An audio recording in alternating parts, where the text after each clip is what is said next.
저는 오늘 6.25 전쟁 때 그 전쟁 속에서 트라우마를 겪으면서 불안을 떨치지 못하는 한 어린 소년의 이야기부터 시작하고자 합니다. 이 소년은 일본에서 태어납니다. 일제시대 때 부모님에 따라서 거기서 태어났어요. 그래서 열심히 그 부모님이 벌어서 해방이 된 동시에 나오게 됩니다. 그리고 어느 정도 정착을 하려고 할 때 이제 6.25 전쟁이 터지게 됩니다. 그래서 옳게 챙기지도 못하고 급히 피난하는 바람에 아무도 가진 것 없이 나오게 됩니다. 강을 건너고 그런 피난민가 올려 있을 때에 이 아주 작은 불과 한 4-5살 될까요? 그런 아이가 너무 배가 고픈 거예요. 그리고 그 옆에 보니까 사람들이 밥을 하면서 고기를 구워 먹더랍니다. 그걸 보면서 군침이 나지 않습니까? 자기는 배고픈데. 그걸 보면서 침을 흘리면서 바라볼 때에 그 아이의 아버지가 와서 그 아이를 안으면서 한없이 우십니다. 그 아이는 그것이 그 아버지의 그 처량함 속에 평생의 트라우마로 남게 됩니다. 어느 한순간에 뜻하지 않는 일로 인해서 자신의 가진 모든 것을 잃어버린 전쟁을 통해서 언제 자신이 쌓아놓은 것이 어떤 자기 뜻하지 않는 일로 인해서 잃어버릴 수 있다는 그런 불안감. 그러면서 이 아이는 그 아버지의 그 아무것도 하지 못하는 그 아버지의 돈이 없기 때문에 자식을 챙겨주지 못하는, 돈이 없으면 아무것도 할 수 없다는 그런 불안감 속에 살게 됩니다. 그래서 딴 사람처럼 돈을 벌기 위해서 열심히 하면서 사업을 할 수 있는 그런 환경도 아닙니다. 왜? 한순간에 언제 잃어버릴 수 있다는 그런 불안감 때문에 그렇게 하면서 사시다가 이제는 노년이 됩니다. 그리고 그 아내도 파킨슨이 걸려서 시도 때도 없이 넘어집니다. 감당이 안 되는 겁니다. 며느리가 옵니다. 며느리가 묻습니다. 힘드시지요? 지금 마음이 어떠냐고 물으니까 첫 마디가 나는 불안하다라고 말합니다. 여러분, 이분은 저희 아버님이십니다. 제 아버님 보면서 평생 그 불안 속에, 근데 그 불안을 벗겨보면 두려움이 있는 겁니다. 언제 한순간 다 잃어버릴 수 있다는 그 두려움. 내가 돈을 벌지 못하면 가족을 책임질 수 없다는 그 두려움. 그 두려움 속에서 늘 불안에 떨쳐버릴 수가 없는 겁니다. 지금의 아내를 돌보지 못하고 어느 순간 시도 때도 없이 넘어지니까요.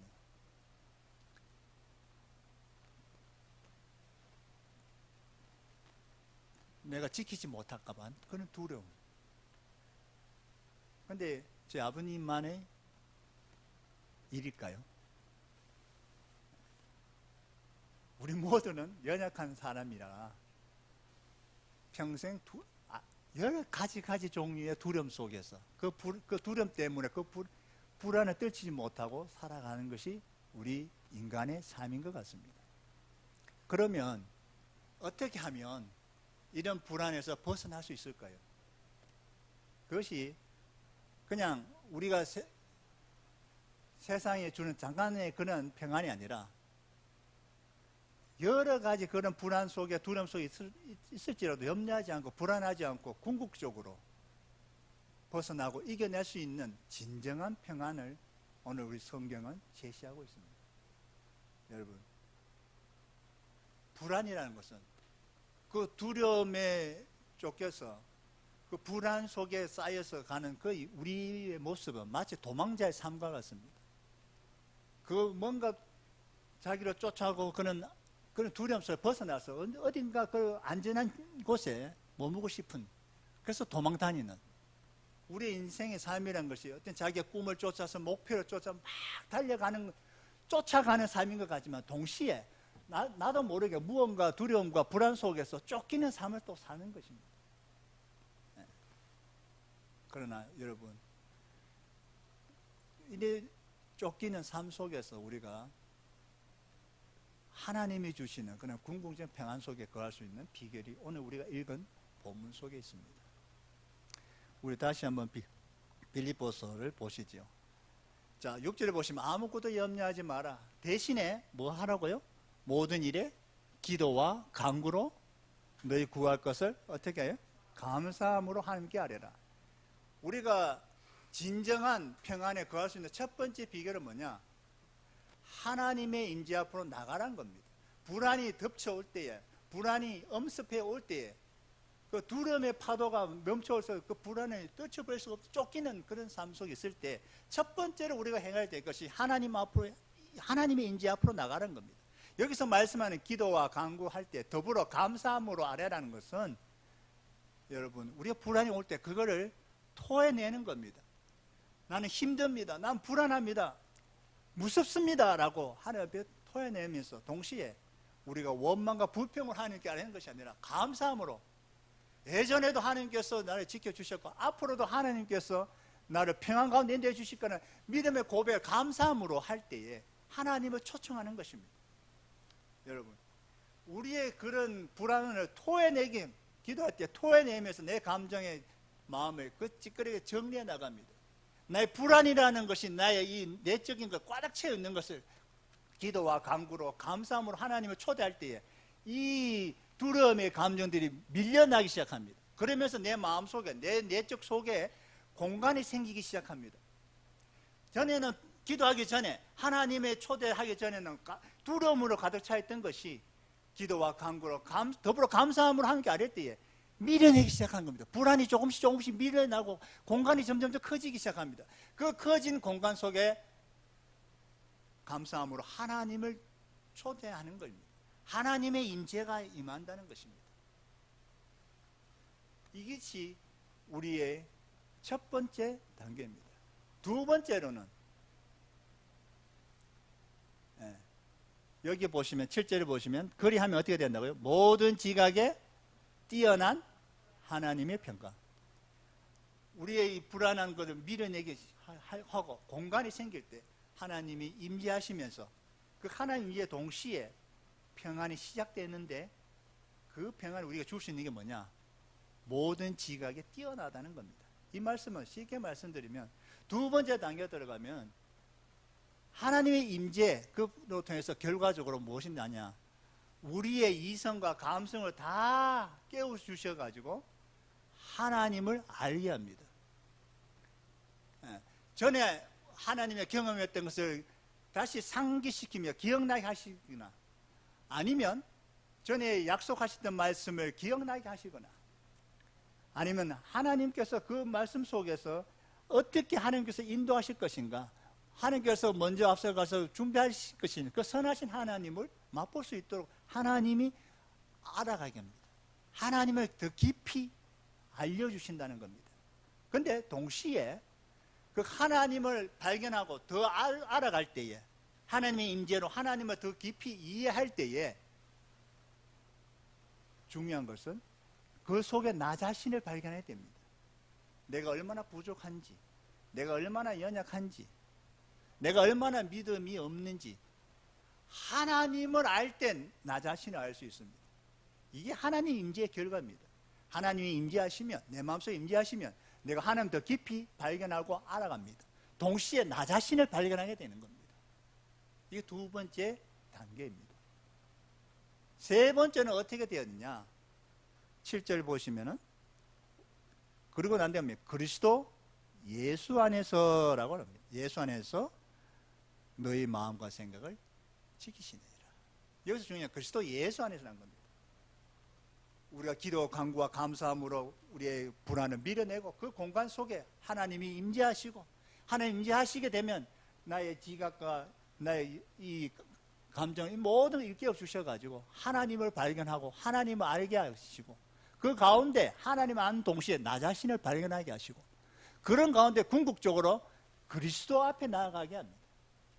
우리 주 대신 그리스도 앞에 나아가고 그래서 그 십자가의 복음 앞에 나아가게 합니다. 그래서 주님과 더 깊은 관계를 맺게 합니다. 더 친밀하게 하게 하시고 궁극적으로는 온전히 주를 의지할 수 있는 단계로 나아가게 됩니다. 그럴 때 그리스도의 평강이 주 안에서 완성되어지는 겁니다. 그래서 우리의 생각과 마음을 지킬 수 있는 것입니다. 이것이 세 번째인 겁니다. 이 단계입니다. 이것을 우리가 사도의 바울의 그 삶 속에서 고백 속에서 발견할 수 있습니다. 성경적인 증거입니다. 고린도후서 12장 7절에서 10절에 보시면 나와요. 고린도후서 그 12장 7절에 이런 말씀이 나왔잖아요. 바울이 고백하게 육체의 가시에 대해서 얘기합니다. 이 육체의 가시는 많은 학자들에 의하면 간질이다, 아니면 극도의 불안장애다, 뭐 이런 설이 있습니다.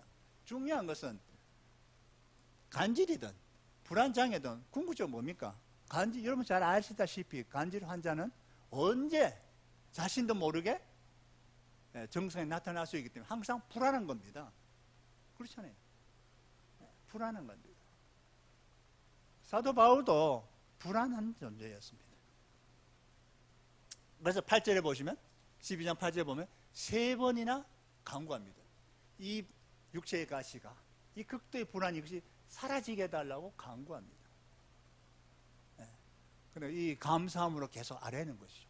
3번이, 한 번에 3번이라는 것은 계속 토해내는 겁니다. 그리고 감사하면서 하나님이 내가 많은 은혜 주셨는데, 내게 실제 보면 여러 계시도 주셨는데, 하나님 힘듭니다, 불안합니다, 두렵습니다 라고 할 때에 보내주시옵소서, 제가 해주옵소서 3번에 간구할 때에 그러면서 밀어내는 작업, 공간이 생깁니다. 그리고 하나님이 찾아오십니다. 평강을 임해 주시죠. 그런 가운데 하나님께서 하나님을 발견해 나갑니다. 어떤 말씀하셨냐? 주님이 말씀하십니다. 내가 너 바울에게 줬는 그 은혜가 충분하다, 족하다, 충분하다는 겁니다. 이 말씀을 듣고 자신은 발견합니다. 7절에 보면 맞아, 내가 여러 계시를 받아왔다. 그 주님의 자신의 은혜가 족하다. 주님을 배반하고 수많은 사람들을 크리스천들을 죽였던 그것을 십자가 은혜로 용서해 주시고, 또 다른 사람들보다도 그 삼층천에 갈 만큼 하나님의 특별한 계시도 주셨고, 죽음의 그 공포에서도 건져 주시겠는 그 하나님, 그걸 경험하면서 내 은혜가 족하다라고 발견해 줍니다. 그리고 궁극적으로 하나님의 그 주님이 왜 이것을 허락지 않으시고 제가 하지 않으시고 내가 왜 이 육체의 가시를 다니고 하시는지 그 하나님의 의도를 발견하게 됩니다. 그는 그렇게 고백하지요. 내 능력이 약한 데서 온전해진다. 나의 약한 것을 자랑한다라고 말합니다. 다시 말씀드리면 약한 데서 내가 온전해지고 그 내가 약할 때 강하다는 것은, 다시 말씀드리면 내가 약하기 때문에 그 주님의 강함이 더 드러나는 겁니다.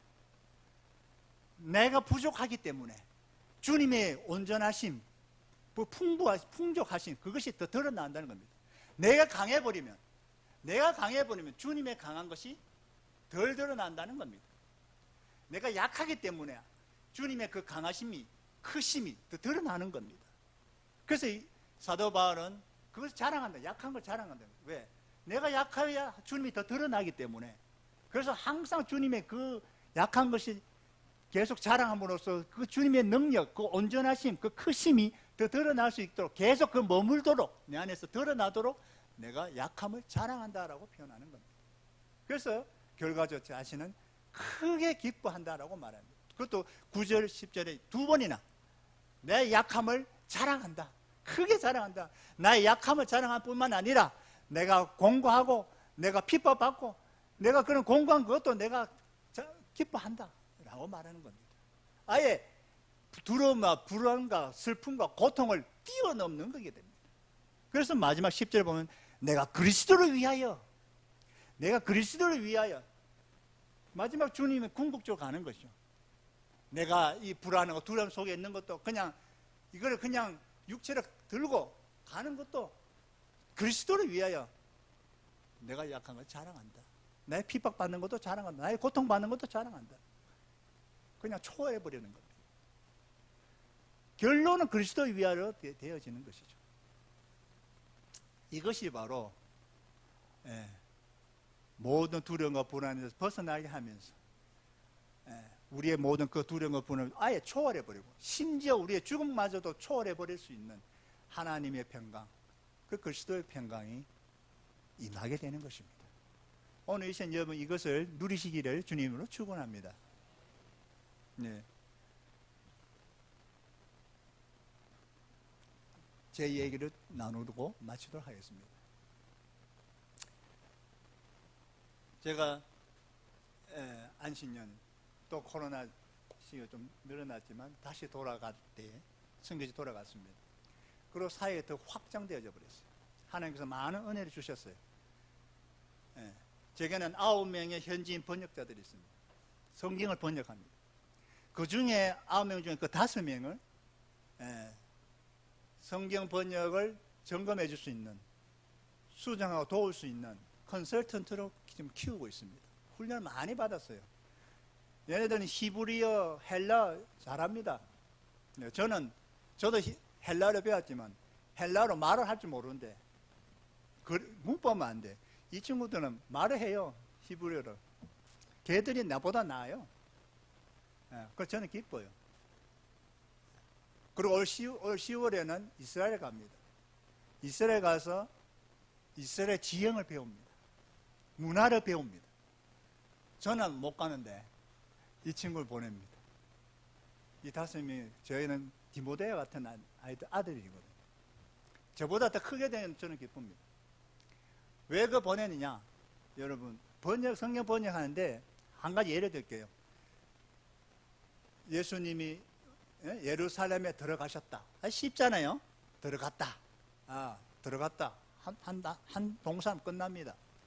그런데 이것이 번역할 때는 그 번역된 성경이 마치 번역 안 된 것처럼, 마치 자신의 언어처럼 어색함이 없이 자연스럽게 들려져야 그것이 잘된 번역이거든요.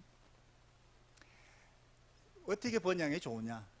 그 완팔의 그 언어의 특성상 이 사람들은 그 어떤 행동이나 액션이 마치 영화를 보듯이 세밀하게 그려내는 것이 그들이 아주 중요합니다.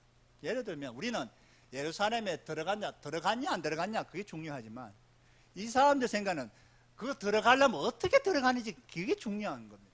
그래서 그들의 언어 속에는 내가 예수님이 예루살렘 들어갔다라고 하려면 예수님이 걷기 시작한다, 간다, 그리고 예루살렘이 성이 높은 데 있지 않습니까? 그러면 올라간다, 그리고 또 걷기 시작한다, 그리고 들어간다, 안으로. 동사가 몇 개 되는 거예요. 이런 식으로 하려면 지형이 필요한 것이죠. 그런 식으로 하기 위해서 제가 예루살렘에 보냅니다. 또 그들의 문화를 알아야 됩니다. 여러분 쉽게 말씀드리면 우리도 잘 몰라요. 유황, 모략 여러분 보신 적 있나요? 뭐가 뭔지 잘 기억 안 나잖아요.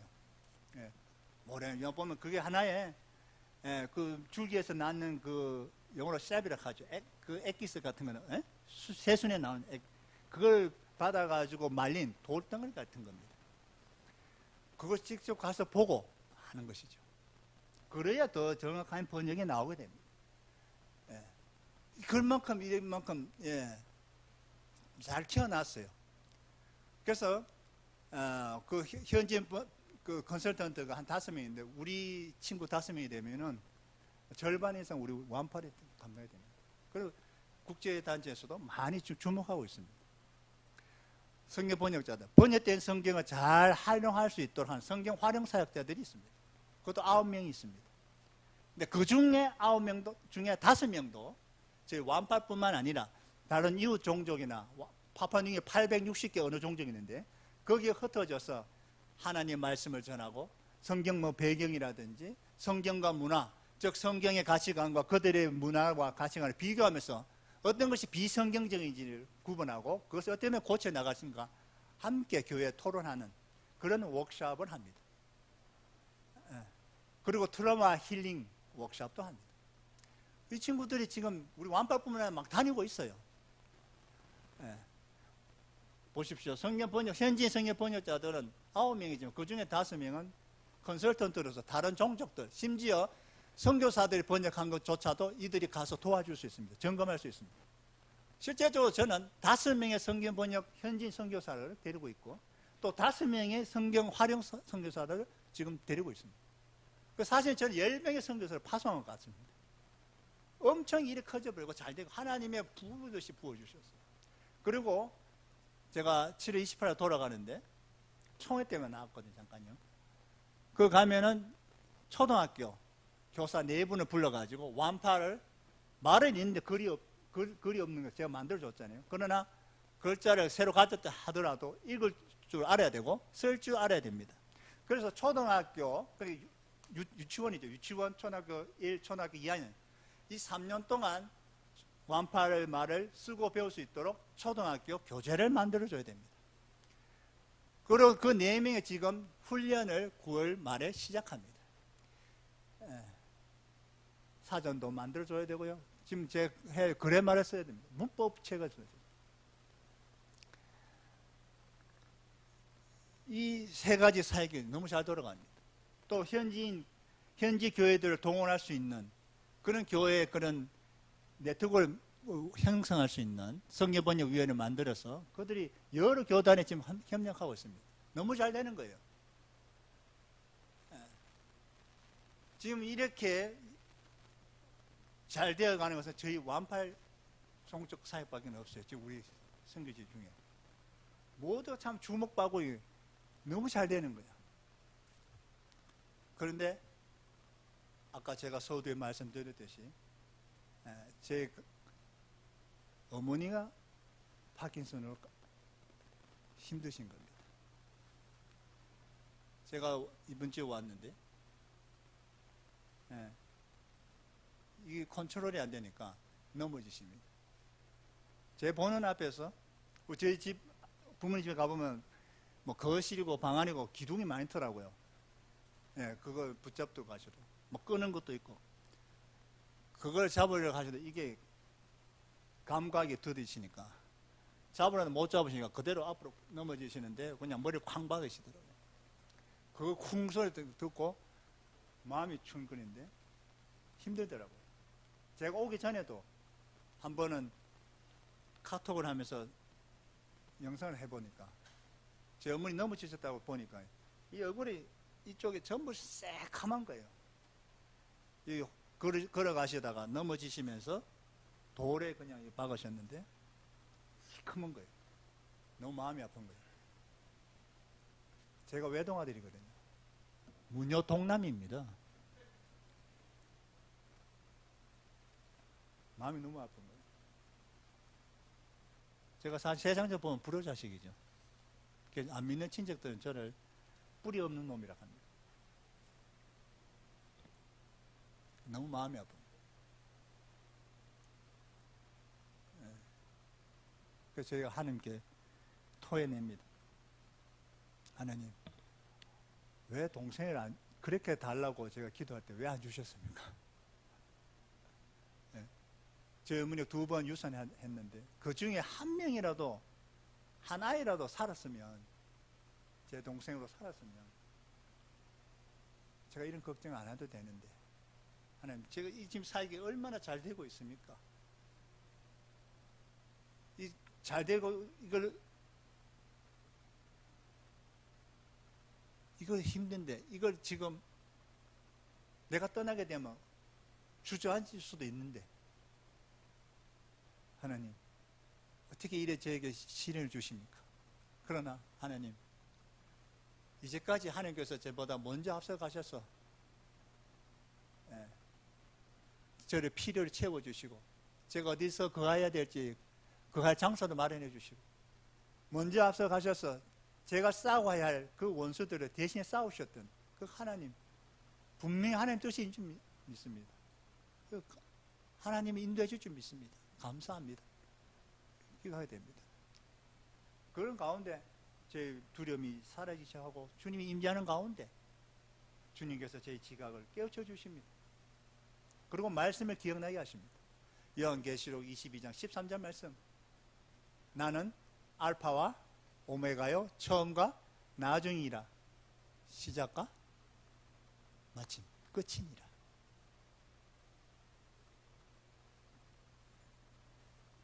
이 사역은 내가 시작하지 않았느냐, 그렇기 때문에 이 사역은 내가 끝낼 것이다. 그러면서 제가 고백하는 겁니다. 제 자신을 발견합니다. 맞습니다, 하나님. 이건 주님의 사역입니다. 주님의 것입니다. 주님이 제가 한 것이 아니라 주님이 시작하게 하신 것도 맞습니다. 그리고 주님이 저를 생각나게 하십니다. 하나님은 항상 저보다 먼저 앞서가셔서 제 피를 채워주신 그 선하신 하나님을 맛보아 알게 하셨던 그 하나님, 다시 기억나게 해주시는 겁니다.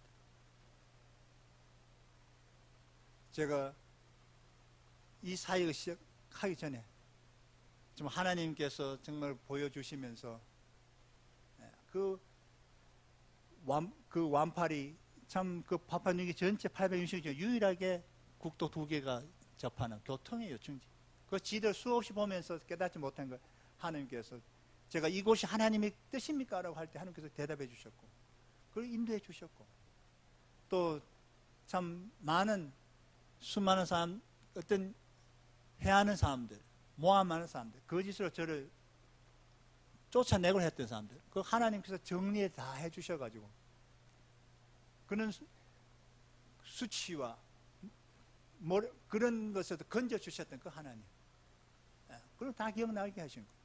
그리고 제가 이 사역에 제가 나이가 이제 젊지 않기 때문에 빨리 신약을 번역하고, 그러고 난 다음에 그 중에 이제 좀 번역된 친구들 좀 컨설턴트 세우는 훈련도 해보고 뭐 이렇게 생각하는데, 하나님께서 그 계획을 털으셔가지고,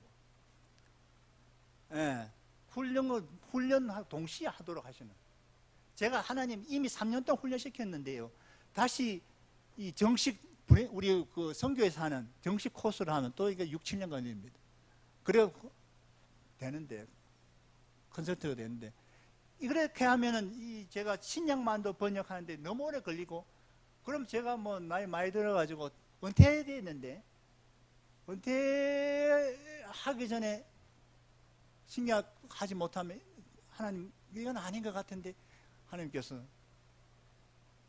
내가 한다 라고 하셨기 때문에 뜻은 알지 못했지만, 그런데 지금 와서는 그 하나님의 뜻을, 의도를 알게 되는 겁니다. 왜냐하면 지금 이런 일이 생길 줄 꿈에도 몰랐거든요. 제 어머니가 그렇게 넘어지신 파킨슨으로 쿵쿵 넘어지면서 하실 줄 몰랐거든요. 이게 상황이 악화되는 거예요. 조만간 제 어머니가 온전히 휠체어만 타게 될지도 모릅니다. 저는 돌볼 사람이 없는데, 그런 것을 하나님이 아시기 때문에 제가 없어도, 선교지가 없어도 이들 스스로가 사역할 수 있도록 이들은 먼저 훈련시킨 겁니다. 그러니까 실제로 이들은 스스로 번역할 수 있습니다. 그리고 최근에 들어가지고 이 코로나 터진 이후에 인터넷이 가능해졌어요, 그 지역에. 그래서 제가 이제는 줌으로 그들이 번역한 걸 제가 점검하고 다시 보내주고 줌으로 성경 번역할 수 있게 됩니다. 그리고 제 없이도 컨설트 훈련을 받을 수 있고 할 수 있도록 지금 세팅을 다 해놨어요. 그리고 성경 활용 사역자들은 이미 제 없이도, 지금도 제 없는 데도 지금 가고 돌아다니면서 방문하면서 사역하고 있는 겁니다. 이제 제가 가서, 우리 최성교사가 가서 이제는 문명태치 사역을 이제 훈련시키고, 그런 식으로 스스로 할 수 있도록 만들 겁니다. 그런 시스템이 만들어진 거예요. 하나님께서 사실은 지금 이 일을 아시기 때문에 먼저 그 계획을 바꾸시면서 제 생각과 다르게 먼저 하게 하셨던 겁니다. 하나님 셈이란 걸 깨닫게 주신 거죠. 또 한 가지 예를 들까요? 코로나가 길어졌습니다. 코로나가 1년 이상, 제가 1년 한 4개월 더 있게 돼버렸어요. 저는 빨리 가서 이들을 막 훈련시키고 빨리 영적 충전을 시켜주고 막 해줘야 되는데 이들이 조금 하다 그냥 풀에, 제가 없으니까 풀에 흩어져서 그냥 이 사이에 주저앉을까봐 참 염려되고 두려웠습니다. 그러나 하나님께서 먼저 앞서가셔서 행하시는 그 하나님을, 하나님의 선하신 맛보라고 하시는 그 명령을 순종했습니다. 그러면 나중에 1년 4개월 연장되면서 제가 코 수술, 기가 문제가 터져가지고 기 수술을 하냈는데 코부터 하라더라고요. 코 안에 수술했습니다. 제가 겉으로 보면 이 멀쩡한 코기 때문에 안에는 심각했던 것 같아요.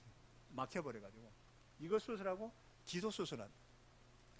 근데 기도 수술했는데 이게 호전이 잘 되지 않는 거예요. 근데 아신 한 장로님이 치과 선생님인데 저를 딱 보시고는, 선교사님, 스티븐 잡스가 왜 죽은 줄 압니까? 그 췌장암 때문에. 그거는 겉으로 드러나는 것이지 실제 내가 볼 때는 췌장암이 아니라 근본적인 원인은 이 턱 관절이 부정하게 돼서 죽은 겁니다. 근데 그 증상이 선교사님하고 똑같습니다. 그래서 묻는 거예요. 소화에 장애가 옵니다. 그래서 제가 잠을 못 자거든요. 왜 계속 올라오니까. 항상 잘 때 상체를 높이고 잤습니다. 그리고 이게 소화를 못 시키는 거예요. 그래서 제가 담낭을 한 대 떼냈습니다. 근데 그분이 말씀인 거예요. 우리 귀 뒤에 신경이 이렇게 올라가는데 이 턱이 이렇게 딱 돌아서 딱 끼워버리면 한 3mm 정도 이렇게 여유가 있어야 되는데 딱 끼워버리면 끼우면서 이 신경을 누르게 된답니다. 그럼 신경을 누르게 되면 이 신경이 제 기능을 못하고 어깨나 날개쪽지나 이 척추에 연결되면서 모든 소화기관에 제 기능을 하지 못해야 되는 겁니다. 그래서 스티븐 잡스는 췌장이 망가져서 죽은 겁니다. 그렇게 표현하시더라고요. 그래서 제가 항상 이게 식체라죠. 그리고 제가 이 날개쪽지에 누르면 소화가 좀 되는 것 같고 항상 이게 힘든 거예요. 그런데 이 교정을 하게 됐는데 이것이 사라져버립니다. 이게 끼어져 있는 것이 여기는 벌어지게 되는데 이 벌어졌기 때문에 여기서 계속 고름이 나오는 겁니다. 반대로 맞춰버리면 이것도 해결되고 이것도 해결된다는 겁니다. 그래서 하고 난 다음에 제가 그 이후에 쫙 펴서 누워 잘 수 있는 겁니다. 이게 해결되어 버리는 겁니다. 엄청나게 많은 제가 이 역류성 약을 가져왔는데 거의 써먹지 않고 그래서 지금 그대로 있어요. 그리고 기도 지금 괜찮은 거예요. 5번에 골대병원 다시 가서 체크해 보니까 깨끗하다는 거예요. 저는 몰랐죠. 그러나 그 코로나 길어지게 하시면서 하나님 성교지 안 가고 두르시는 건 제 몸을 온전히 회복시켜 주셔서 장기적으로 사역할 수 있도록 만드신 겁니다.